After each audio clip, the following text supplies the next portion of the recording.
আইরনে বিশাল বড় ব্লাস্ট, ফাটি ব্লাস্ট হয়েছে।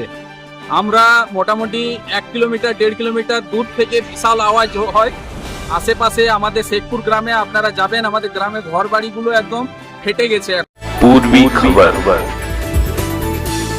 जमुरिया इंडस्ट्रियल तालुक इलाके में स्थित कैस्टस्पंज iron and private limited factory में अचानक एक जोरदार धमाका हुआ, जिससे पूरे इलाके में हड़कंप मच गया।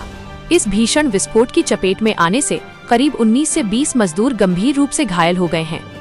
घटना की सूचना मिलते ही जमुरिया पुलिस स्टेशन की एक बड़ी टीम और रानीगंज से दमकल की गाड़ी तुरंत युद्धस्तर पर मौके पर पहुंची। पुलिस बल और फायर ब्रिगेड के जवानों ने बिना वक्त गंवाए बेहद तत्परता के साथ संयुक्त रेस्क्यू ऑपरेशन चलाया, ताकि मलबे और आग के बीच फंसे घायल मजदूरों को सुरक्षित बाहर निकाला जा सके और उन्हें तत्काल चिकित्सीय सहायता पहुंचाई जा सके। फिलहाल मौके पर स्थिति को नियंत्रित करने और राहत कार्य को अंजाम देने का काम तेजी से जारी है। আইরনে বিশাল বড় ব্লাস্ট, ফাটি ব্লাস্ট হয়েছে। আমরা মোটামুটি 1 কিলোমিটার 1.5 কিলোমিটার দূর থেকে বিশাল আওয়াজ হয়। আশেপাশে আমাদের শেখপুর গ্রামে আপনারা যাবেন, আমাদের গ্রামে ঘর বাড়িগুলো একদম ফেটে গেছে। এখনো পর্যন্ত দেখতে পাবেন আপনারা কত লোক যে পাওয়া যাচ্ছে না সেটা বোঝা যাচ্ছে না।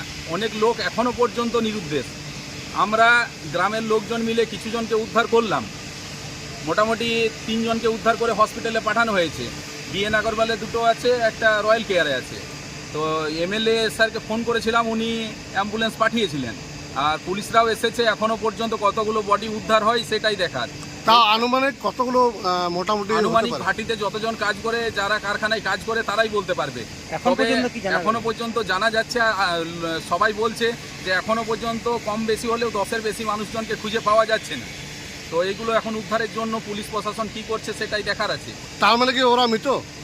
সেটা বলা যাচ্ছে না যতক্ষণ না কোনো কিছু পাওয়া যাচ্ছে। তবে এই কারখানাগুলো কোনো কিছুই মেনটেনেন্স করছে না, ওই জন্য এরকম বড় বড় দুর্ঘটনা হয়ে যাচ্ছে দিনের পর দিন। কেন কারখানা তো পলিউশনের যে ডিপার্টমেন্ট আছে, তার জন্য তো মেশিন লাগানো থাকে। কারখানাগুলো দেখুন এত পরিমাণ পলিউশন ছাড়ছে, রাস্তাঘাটগুলো মানে মানুষের এইখানে মানুষের যে শারীরিক অসুস্থতা বা রিপোর্ট করলেই বোঝা যাবে যে মানুষ হয়তো মানুষের আয়ু 10 বছর 15 বছর করে কমে যাচ্ছে এই কারখানাগুলোর জন্য।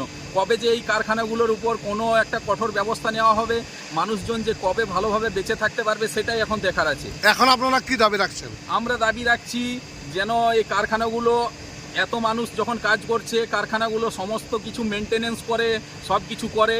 এই কারখানায় যে এত মানুষের ক্ষয়ক্ষতি হলো, এত মানুষজনের যে হয়েছে, পরিবার যেন সম্পূর্ণ ক্ষতিপূরণ পায়।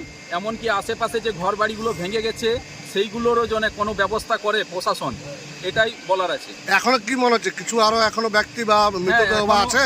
এখনো কিছু ব্যক্তি তো অবশ্যই আছে, যেটা যারা কোম্পানির এখানে কাজ করে ভাটিতে, তারাই বলছিলে যে এখনো পর্যন্ত অনেক মানে ওয়ার্কারকে খুঁজে পাওয়া যাচ্ছে না। প্রশাসন কি, পুলিশ প্রশাসন কি বলছে? পুলিশ প্রশাসন চেষ্টা করছে নিজেদের মতো করে উদ্ধারের জন্য। কি মনে হচ্ছে তারা এখনো বেঁচে আছে? সেটা এখন বলা সম্ভব নয় যে বেঁচে আছে না মারা গেছে না কীরকম অবস্থায় আছে। তবে যা পরিস্থিতি এইখানে, যদি এখনো পর্যন্ত ঘন্টাখানেক হয়ে গেল, এখনও কেউ যদি কোনো এইরকম ইয়ের শিকার হয়েছে, তবে কোনোভাবেই সে বেঁচে থাকবে না। সুরক্ষার ব্যাপারে কি বলবেন? সুরক্ষার ব্যাপারে প্রশাসনকে বলবো যে কারখানাগুলো কোনো কিছুই মেনটেনেন্স করছে না, সেইগুলোর জন্য কঠোর থেকে কঠোরতর কোনো পদক্ষেপ নেওয়া হয়।